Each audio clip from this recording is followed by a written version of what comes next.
YouTube Nation, Manvent TV, aka Me TV, aka Mr. Spacely, you better give me a raise. Like, I keep hitting this button. You better give me a raise or I'm going to Cogswell again. Anyways, guys, I want to thank you guys for making last week's video a success. All right, yeah, I know. Anyways. All right, and some of you guys also want to thank because guys that aren't even interested in art are now stepping in and commenting and saying, you know what? I don't know anything about animation. I don't care about animation, but I'm still watching the videos because they're interested. And I want to thank you guys because it shows me, it shows all of us actually, that you still have a hunger to learn. It's a hunger for knowledge. All right, and some of you say it's just entertaining. Hey, whatever. All right, that's fine with me too. All right, so I want to thank you guys as well. You know how we do the animation, the artists, the illustrators, etc., etc. Y'all know how we do this. All right, so let's just get that out the way. Today we have a lot of questions to get into because even though I answered a lot of stuff last week, apparently I didn't go into enough detail on certain things, and that's fine. Like I said, I have no problem. If somebody didn't think I went into enough detail and they want me to explain more, no problem with that, okay? So let's just get into that real fast, because the first question was, one guy asked me the budget difference between video games and, was it animation?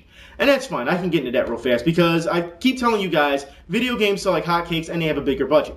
For example, I'll give you a couple examples. All right, Ghost in the Shell, the first one that came out, their budget was $10 million, okay? $10 million. Uncharted 2, $20 million. Metal Gear Solid 4, $60 million. You see what I mean? So you have more to work with. And don't get me wrong, because movies like Ghost in the Shell, in their first time, they're very low budget. Like I said, if you can get a fan base and it gets successful and it rolls, you will get a bigger budget. All right? You're not just capped at one point. You will get a bigger budget because now they found, like I said last week, they find different ways to market it. Okay? So, with that being said, video games and animation as well. I want to talk about this before because, you know what I mean, real fast. Because earlier this week, I had a guy come into one of my Marvel vs. Capcom videos, and he tried to tell me that it takes a long time to make video game sprites. Look, let me tell you something. It doesn't, especially when it comes to fighting. They have, look, technically, the way it works when you're making, especially when in fighting games, all right, they all start at the same point of origin, which is you have to design a character design by hand, okay? Once you do that, you take that design and you put it into the computer, which way it may be, the way they do it, everyone's different. Everyone has a different way of doing it, all right? Anyone can make a hard line design and put it under a light table, or they can scan it in, or whatever you want to call. They all have different ways of doing it these days, okay?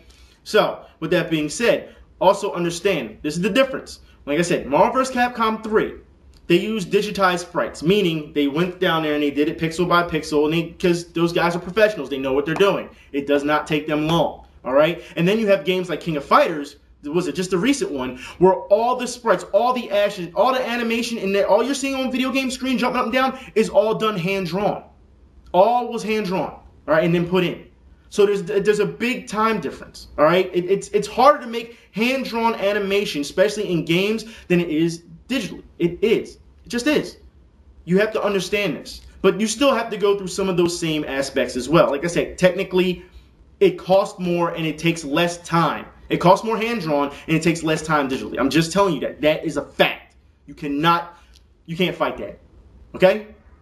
But the fact is, I understand the guy was just passionate about the game, and I understand if he disagrees, that's fine, because he was just talking about how it's different art style and this, that, and third, and I told him it was my opinion. But let's just get back on the horse here for a minute, okay? I don't want to stray too far. All right? So now, as you can see, there are big differences. Now, with games and animation, also understand that you still have to do the same body rotations, all that stuff, but it depends, because it depends on type of game. If you're doing, how can I put this? If you're doing 2D fighting games, you know, even though you still have to do those rotations, a lot of that rotation, they're just trying to see the structure of the body. You're not going to see the complete back of someone turn like this, depending on unless they're hitting. Unless there's an animation where they're hitting, they turn, you're not going to see that, okay? But it's still the same thing. Now, with that being said, I want to move on because here's something that I really need to talk about, all right? This is also about a budget issue. For those artists who have problems, because someone asked me to speak about this a little bit. Manga and animation, adaptions. Okay, now let me say that first. If you have a problem, I don't want to scare you guys off. So anyone who thinks that this animation business is going to be hard, yes, it is. It is. But if you feel that you need to get your foot through the door, this is what we're going to talk about. All right? Manga is the way to go.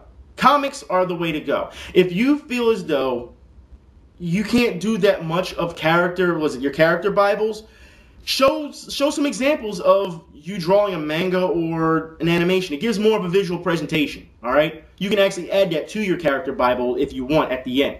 Okay? You have to understand that when it comes to manga and comics, I'll put it like this. Manga and comics are, if you break it down to its simplest form, are just nothing but storyboarding. It's detailed storyboarding. That's all it is. That's all it is. All right? Storyboarding when you're in animation are just rough sketches and things of that nature. That's all it is, to show a line of action. That's all that is. All right? Then you go back later. But with comics, that's all it is. It's panel after panel after panel. Storyboarding. That's all it is. Don't make this harder than what it really needs to be, guys. I'm just saying. Don't make it harder.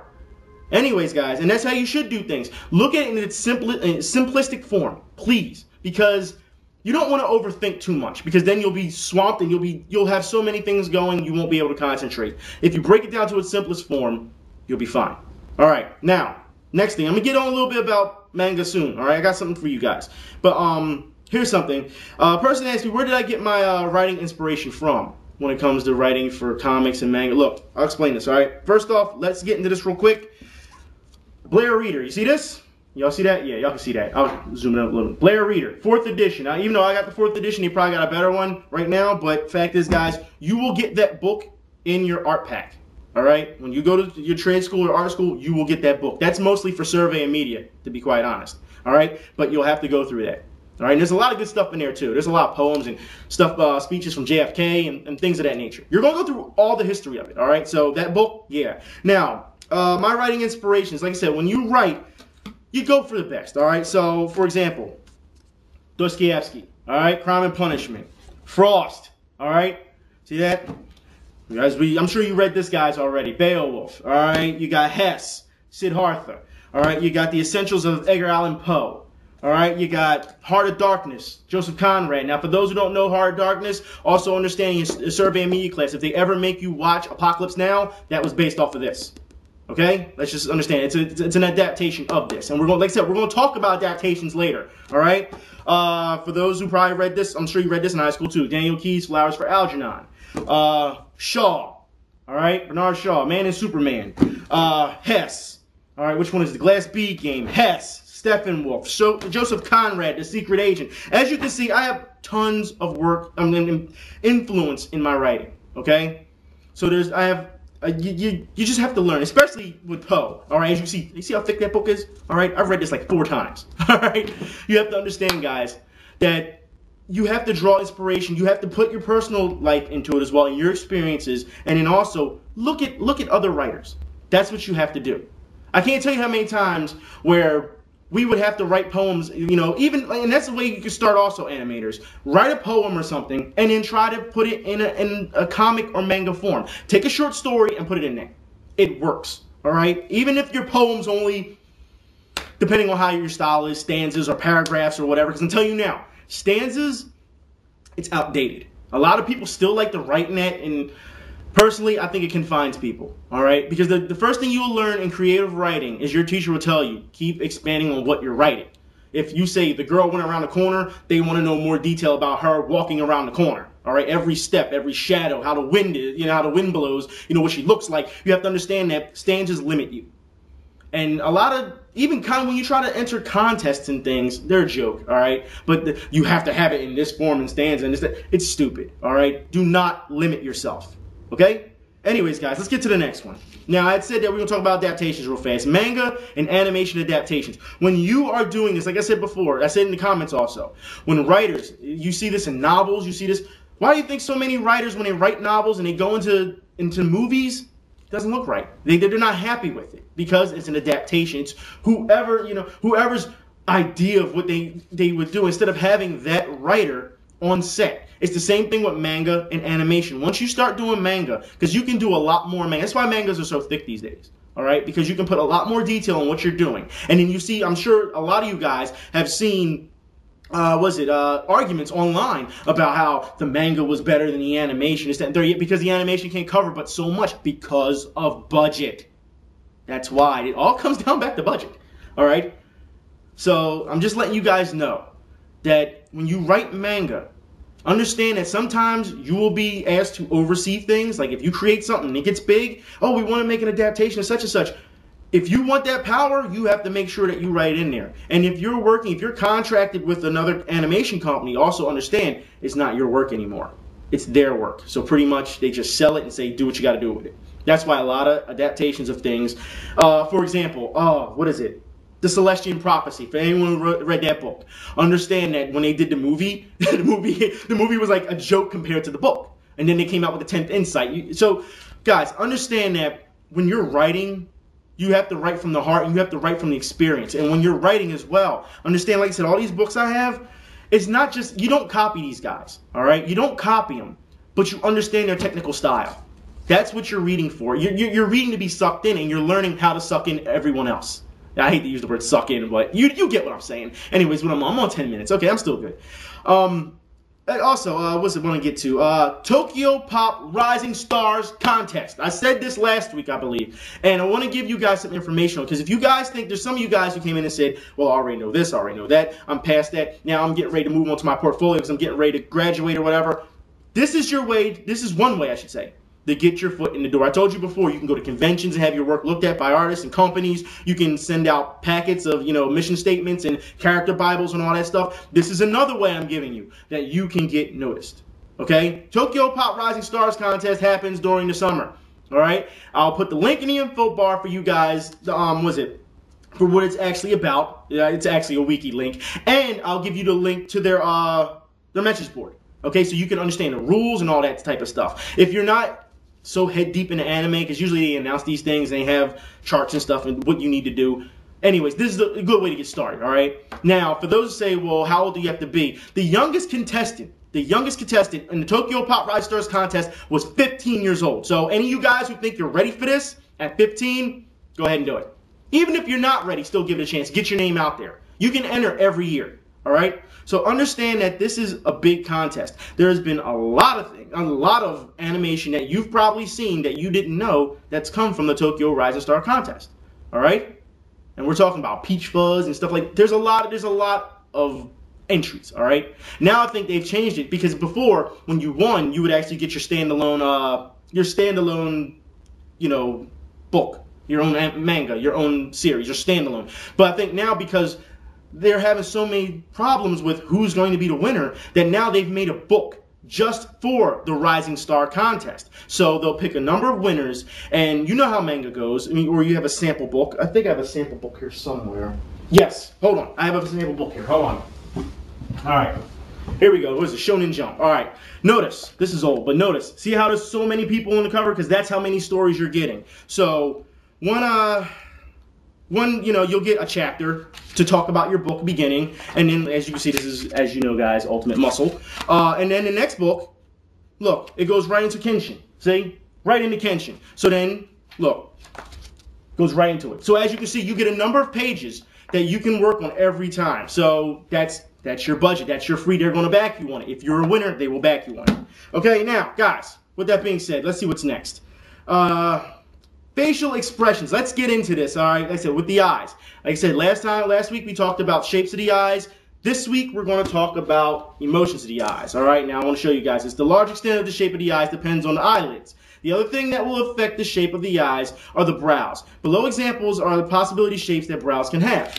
As you can see, I'm going to show you guys all the different type of brows. As you can see, different shapes of eyes, how they work. It depends on how you write your character. Remember this in the beginning. It says based on size, angle, distance, height, and the number of in-between variations. These are several possible variations that can create hundreds of different shapes of eyes. Okay? It says basic teardrop, flat bottom. Pushing or pulling any part of the eye will alter its shape to create the desired style. Now I'm going to show like I said, this is all stuff. This is the same booklet I showed you guys from weeks on end now. Like I said, I'm taking you step by step of what we learned. So these are all the emotional expressions of the face and shapes of eyes. Now, I want to show you this real fast. Look at this chart. Look at this chart. Look, distance and angle, anger, tired, happy, surprised. I'll go up a little bit more so you can see. All right, guys? As you can see, there's a number of things you can do. These are just basic examples, though. It says, and we'll get into, facial expressions, but we're going to show you the, positions for lip syncs and all that later. But let's talk about eyelids, okay? We're going to skip this page because that's really nothing. All right? It says, I'm going to show you the different attitudes and expressions that you can do as well. Now, usually when we did this, this was this was a group exercise because they ask you to put your finger and your thumb on your eyebrow and then act surprised and see how the muscles contract and everything. Yeah, it's a big thing, okay? But you should know that that's how you work things. If you need to touch your face and carry on to see how things work so you know how to draw it and how something will react, do it. All right? So by all means, once again, we're going to show you. Wait, I keep saying wait. I guess, whatever. Anyways, I'm going to show you exactly all the different expressions as well when it comes to the eyebrow, all right, and the muscle contraction. All right, so let's look at this. Don't even mind the skeleton. They show you the skeleton for a reason, all right? But look at the different contractions. Look at the eyebrow and look at the muscle compared to the eyebrow. All right, especially this guy. Look at this guy. See how it's all the way up there? That's his muscle contraction. Up here, that's his muscle contraction. Oh, over here, muscle contraction. As you can see, depending... Oh, look at that. That's a good one, too. All right? Muscle contraction and, expansion. You have to understand, guys, that that's pretty much what this comes down to. All right? It's position, it's attitude. All right? And that's pretty much everything. No, this is the mouth. We'll get into the mouth next week, okay? We're going to go, like I said, by each body part. But anyways, as you can see... As you work independently, meaning you can raise one eyebrow lower than the other, you can also raise the inner part of your brow. Understand this. And contract the outer part of your brow towards the eye socket to create a worried look. Here, so once again, you've already seen the combinations. Looks, I'm just reading right this off when we got it. As you can see, guys, this is what everything is about. All right? Like I said, we talked last week about the shape of the eye, the sphere of the eye. Now we're going to talk about the emotion of the eye. All right? Next week, like I said, we'll get in the mouth. But we'll also talk about noses as well. All right? Like I said, one body part at a time. All right? What is it, man? 16 minutes? All right, yeah. I'm done for the day. All right? I know this was kind of sloppy probably. But, hey, I tried to cover as much as possible, especially with all these questions. I'll talk to y'all later. Y'all be safe. I'm out. And get drawing, guys. Get started. Artists, writers, all of you, get started. What are you waiting for? Get started. I'll talk to y'all then.